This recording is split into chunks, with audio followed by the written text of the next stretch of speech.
in the energy department, we don't have a lab. We didn't, I mean, what we did was we had one, but we didn't have people for research. So IIT Gandhinagar was roped in. And our small team of engineers who have their day-to-day issues are being worked up with IIT Gandhinagar, and students are given problems.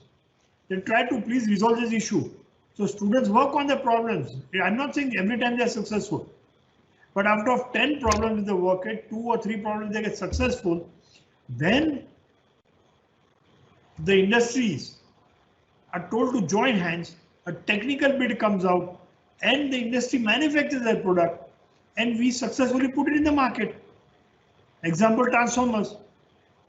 This is a wonderful example.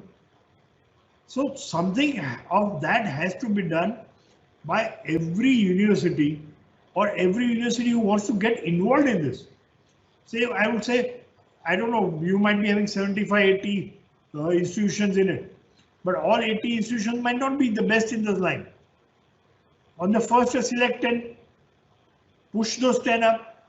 What is the success ratio?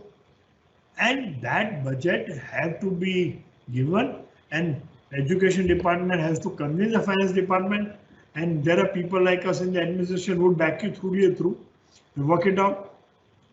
Because this, see, one thing is very clear. Look at history. Look at the day government has started giving grants to all the colleges.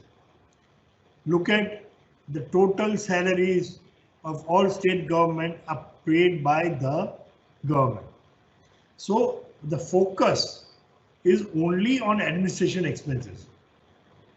The focus should shift to such activities to promote the future or promote the potential of our students.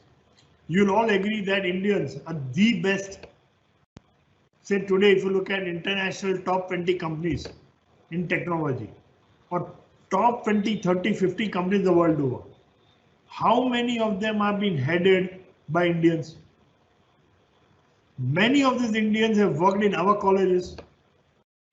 They have worked in the universities, the same universities, which were there also. Now going back to US, why have they excelled?